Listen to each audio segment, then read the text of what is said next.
So we're going to do Psalm 140, and that's to be immune from the effects of the lies of others. That's how we're using it today. There's many uses for each psalm, but that's how we're using this today. And you know how we do this? We go through the psalm once, like as an incantation, just once, just speaking it out loud, and then we go back through and we just consider each and every verse, and we discover hidden meanings within the verse, and those hidden meanings we apply them to the goal or the objective at hand. And so, like we said several times, that the Psalms, when used like this, they're on one hand a magical spell, and on the other hand they're a type of divination, because they lead you in to whatever you need to know in a very divinatory way, just like you would get like a tarot reading. And so each time you go through a psalm, it's going to be a completely different experience from the last time, because it's going to be helping you on your particular issue. All right, so here's Psalm 140. Deliver me, O Lord, from the evil man. Preserve me from the violent man, which imagine mischiefs in their heart. Continually are they gathered together for war. They have sharpened their tongues like a serpent. Adder's poison is under their lips. Selah. Keep me, O Lord, from the hands of the wicked. Preserve me from the violent man, who have purposed to overthrow my goings. The proud have hid a snare for me and cords. They have spread a net by the wayside. They have set gins for me. Selah. I said unto the Lord, Thou art my God. Hear the voice of my supplication, O Lord. O God, the Lord, the strength of my salvation, Thou hast covered my head in the day of battle. Grant not, O Lord, the desires of the wicked. Further not his wicked device, lest they exalt themselves. Selah. As for the head of those that compass me about, let the mischief of their own lips cover them.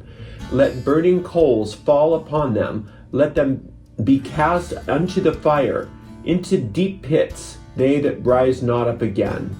Let not an evil speaker be established in the earth.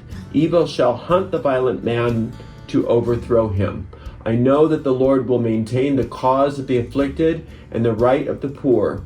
Surely the righteous shall give thanks unto thy name. The upright shall dwell in thy presence. Woo! That's a lot going on there. All right. So we're going to go back through here now. Deliver me, O Lord. Okay, first of all, let's just establish, like we always do, who the Lord is. The Lord is the infinite principle of life itself. It is the principle of life. It is the life principle. It is infinite, perfect love. Okay, it is infinite intelligence, and it is omnipotence. It is perfect power. There is nothing to oppose this power. There are not two powers or three powers or four powers or seven powers. There's one power. Now, we know that in many traditions there are multitudes of gods and goddesses. That does not say that one is right and the other is wrong.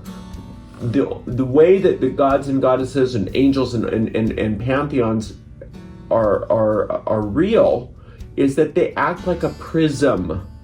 Okay, they act like a prism of the one power. So the one power has many different expressions. All right, so when we say there's one God, there's one power, we're not saying it's a God with a name. We're not saying it's a Hebrew God. We are saying that there is one life source. One life source. It has nothing to do with how deities are dealt with in different religions, okay? Deliver me. What does deliver mean? Okay, what is a delivery? When you take something from point A to point B in order for a person to receive it. So there's some sort of goods or services that this person doesn't have that they need, right? So if you're delivering if yourself is being delivered, then it means that you are being delivered from point A to point B, because this is where you're supposed to be. Okay? So to deliver from the evil man means, well, here's the evil man and here's your safety. So I want you to deliver me to my safety. Now, who's the evil man and who's the violent man? Well, they could very well be manifest as evil liars and violent people and cruel people in the world. Absolutely. But remember, from a magical theory, just you got to understand the absolute principle is that those people would not be manifest if it weren't for the evil and violent man within yourself. So all evil experiences in your life have got to be an expression and a reflection of something within your own deep mind. So even though you may be experiencing issues with other people, this psalm is handling the cause of those people, which are in your own deep mind. So you are being delivered from the evil and violent man within your mind, and that automatically delivers you from any of those effects, any of those consequences, any of those circumstances. Okay? So it's not like, oh well, it's only the violent man in your minds, but we can't do anything about the ones in reality. That's not true. We are dealing with everything in reality. That's why we do psalm spells, because we have physical problems. But we have to understand that the physical problems are a result. They are a reflection of a mental problem. And that's what we're dealing with. So we are taking care of it all, but we're taking care of it all from the realm of cause. Which imagine mischiefs in their heart. Continually are they gathered together for war. So there's parts of your own mind. There are thought forms within your own mind that have mischief in its heart, constantly trying to have problems for you, constantly trying to battle. Okay, they have sharpened their tongues like a serpent. Adder's poison is under their lips. Selah. So you know that there's people out there that all they do is lie, right? But those people would not be in your life, would not be even able to affect you if you did not have something within your mind that allowed such things. So we want the liars. Okay, so they have sharpened their tongues like a serpent. Adder's poison is under their lips. Selah. All those lies that you tell yourself. All those lies that you tell yourself. Once we get those taken care of, these liars in your life are going to go out with them. Keep me, O Lord, from the hands of the wicked. Preserve me from the violent man who have purpose to overthrow my goings. So you have no reason to ever be in the presence of a violent person. Okay, you are being preserved from that. But the reason why you're being preserved from that is because you are taking away the cause, which is in your mind. So keep me, O Lord, from the hands of the wicked. The hands of the wicked, the most wicked hands are the ones that are inside your mind. Okay? The proud have hid a snare for me and cords. They have spread a net by the wayside. They have set gins for me, Selah. So this is talking about how the ego mind is constantly setting traps for us. We are constantly, that's the whole idea of, of temptation. We're always set up to, the ego always wants to set us up to fail, always wants to set us up for disappointment, always wants to set us up for calamity and catastrophe, right? So if we recognize that and we set these psalms up against the ego's devices, then those devices will no longer have power, and then those circumstances in our life are taken care of. It all is a package deal. I have said unto the Lord, Thou art my God, hear the voice of my supplications, O Lord. So this is where your deliverance comes from, your salvation comes from the truth. So you say unto the Lord, You are my God. Hear the voice of my supplications. Now, supplications in the Psalms doesn't mean groaning and groveling. It means claiming. It means boldly claiming. So you are given this formula right here, what to do. You say to the Lord, You're my God. Hear my claim. I am now safe. I am secure. I always know the truth. I am only subject to the truth. Any lies that are told to me are exposed and revealed. I know exactly what to do at every moment of time and point of space. I know the truth, right? So that's how you supplicate, is by boldly claiming. So it's not a supplication in the way that most people think of it. Oh, please, God, please, please, please, please, please. That's not going to get you anywhere. O God, the Lord, the strength of my salvation, thou hast covered my head in the day of battle. Okay, so God is your strength. So think of that in terms of infinite strength. Infinite strength is what God is. And that is, you are as a sunbeam to the sun. You're not separate from God. You're not some creation that God had in time, and that maybe one day you'll grow strong enough and good enough that you can reconnect with God. God never left you, and you never left God. You're still as much a sunbeam to that sun as you ever were. It's just you forgot. You've got a bunch of other ideas in your mind, and you've got a whole world that has been built up around you to support this idea of separation, which is not true. So when you recognize that God is infinite strength and is your salvation, what is your salvation? Your salvation means the deliverance from your problem, whatever the problem is that you're working the psalm for. That when that spell has been accomplished, has come true, your problem has been solved. That is your salvation. It's nothing more esoteric than that. It's what that is. So God is the strength of that. And God, thou hast covered my head in the day of battle. Meaning, the battle is God's. You do not have to fight. You're being taken care of. You're protected. It will be taken care of for you because of law. This divine law. You're not supposed to be doing this fighting. You're not supposed to be doing this battling. You're just supposed to be doing what is called for in the psalm, which is turning your face to the face of divinity and contemplating those ideas of divinity. Grant not, O Lord, the desires of the wicked, further not his wicked device, lest they exalt themselves. Selah. And there we are just being clear. Okay, these circumstances in my life, these people, these conditions, all represent a thought form in my mind which is wicked, a thought form in my mind which is ego-based, which does not have my best interests at heart. And those things in my life are a reflection of that thought form. Therefore, I need to get rid of that thought form, not just those circumstances, because you know what'll happen. You get rid of those circumstances and not the thought form, and it's like whack-a-mole. More circumstances. If you're trying to go within the realm of circumstances, you're really busy. The second you put out one fire, three more start. That's how it works. But if you go to the source of where those problems are occurring, then they're all taken care of for you on your behalf. As for the head of those that compass me about, let the mischief of their own lips cover them. That is evil destroying itself. That is evil falling away of its own weight, meaning you don't have to do anything. The destruction of evil is built into it.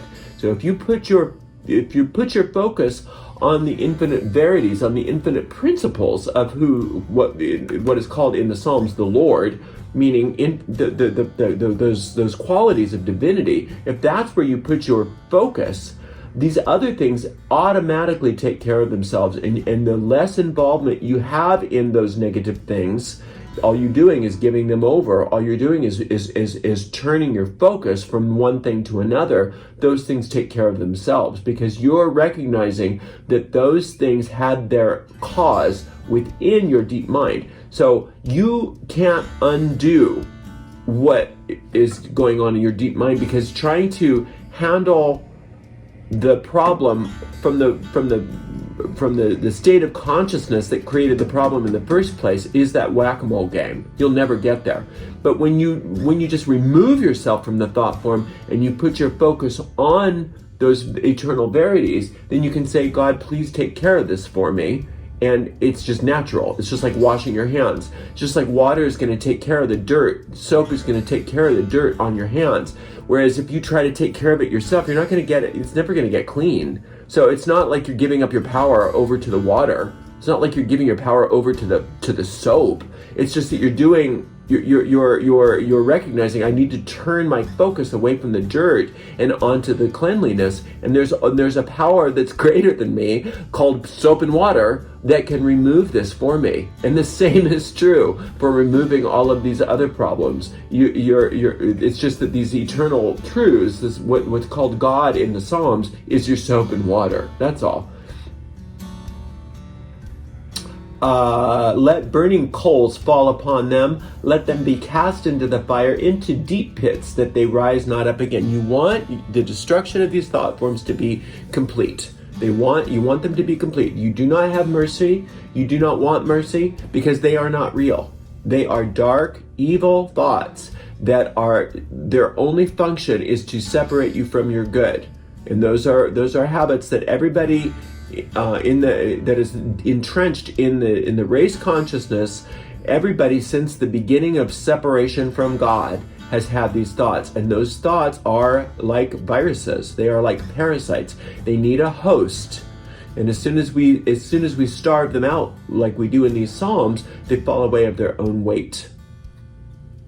Let not an evil speaker be established in the earth. Evil shall hunt the violent man to overthrow him. That's it. Again, evil destroys itself, right? It's that boomerang phenomenon when you see people doing lots of hexes, and then all of a sudden they get destroyed, and people say, "Oh, well, that came back to them." They came back to them. Well, it didn't leave them in the first place. Their own evil destroyed itself. That's all. The evil destroyed itself. Now, those people were not inherently evil, but their thought forms were. And because they were not willing to move away from those thought forms that they identified with those evil thought forms, they're gonna have to just keep coming back again and again and again and again until they get it right. And it's really just a matter of making a choice that I'm no longer going to let the ego run the show. I am now going to turn my mind and my life into over to infinite spirit, because that knows what I'm here to do. It knows just what's good for me. It knows all the right things to do, say, and be. And therefore, I want to be where spirit is, because spirit's always healing. Spirit's always taking me to success, to success, to success, glory, glory, glory. Whereas the ego's, its whole raison d'être, its a whole reason for being is to destroy you. Okay, and you did it. You made that ego up yourself. Okay, so just because you made it doesn't mean you can unmake it. Because remember, you can't escape alcoholism from the consciousness that created the alcoholism, and you cannot escape the ego from the consciousness of the ego. You must move to another level of consciousness, and that's what we call infinite spirit, and that's what the Psalms call the Lord. Okay? I know that the Lord will maintain the cause of the afflicted and the right of the poor. Now, what this is talking about, it's kind of a poetic gesture here. The afflicted and the poor is all parts of you that have been victimized by yourself, by these thought forms, and thusly by the world. It looks like the world is victimizing you, but the world is just following your direction, right? So what you're being victimized by is your own thoughts. It's your own cleverness used against you. And so the right of the poor and the afflicted is that those parts of you that want joy, that want peace, that want understanding, that want to live in the realm of infinite spirit, but are being always victimized by those negative ego thought forms. Surely the righteous shall give thanks unto thy name, the upright shall dwell in thy presence. Again, these are so powerful right here. Righteous shall give thanks unto thy name. How do you find the righteous part of you? By giving thanks. Unto thy name, what is the name of God? Ooh, it's just showing us right how to get there real fast. The name of God is the nature of divinity. How do you find the nature of divinity? By contemplating it. By contemplating what is infinite life. By contemplating what is perfect love. By contemplating what is infinite divine joy. By contemplating these things that don't have opposites. There is infinite light, but there is no principle of darkness. There's no such thing as infinite darkness. I mean, you can pretend, you can come up with the idea of infinite darkness. You can play around with that for a lifetime and lifetime and lifetimes. You can be as evil as you want to be. That doesn't mean that that's who you really are. You can say 2 + 2 = 7 for many, many lifetimes and think you believe it, but that doesn't make it true. You'll never be anything other than perfect love. You will never be anything other than perfect peace. You will never be anything other than infinite power, because that's how you were created. You were created as a God. Okay? So the way that the righteous shall give thanks unto to find all of this is to give thanks unto the name of God, meaning being grateful for all of those qualities. It's not a separate deity. You got to remember that. You're not praying to some deity and hoping that they're nice to you one day. This is just basic magical theory. You turn your focus toward those concepts, toward those qualities of divinity, and you then remember who you are, and then those other things fall away of their own weight. The upright shall dwell in thy presence. So upright meaning you know who you are and why you're here. You are willing to know who you are and why you're here. The upright are those who, it's not pride, it's not arrogance, it's humility to say, you know what, I'm a child of the divine. I'm a member of the royal house of infinite spirit. My inheritance is vast and infinite.